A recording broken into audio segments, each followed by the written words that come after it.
Įsivaizduokime situaciją. Jūsų informacinių sistemų veikla sutrikdyta ir tapote kibernetinių nusikaltėlių taikiniu. Ką daryti? Nepanikuokite. Jūsų kibernetinio saugumo vadovas žino, ką reiškia kiekviena iš šių A.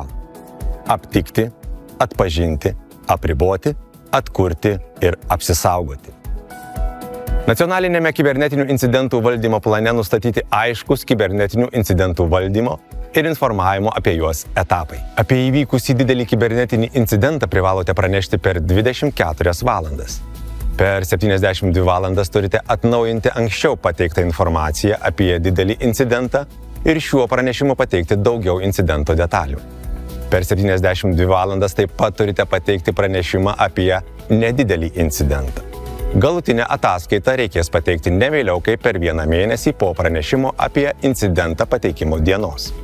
Jei incidentas tęsiasi ilgiau, ataskaitas reikės teikti kartą per mėnesį. Kaip sužinoti, kada kibernetinis incidentas laikomas dideliu?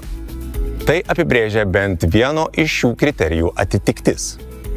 Todėl kibernetinio saugumo subjektai privalo pranešti apie kibernetinius incidentus NKSC vystomoje nacionalinėje kibernetinių incidentų valdymo platformoje. Joje kompetentingos institucijos kartu apdoroja duomenis ir tai padeda pamatyti tikslesnį Lietuvos kibernetinio saugumo būklės vaizdą. Pranešti galima ir kitais būdais – NKSC interneto svetainėje, elektroniniu paštu arba telefonu.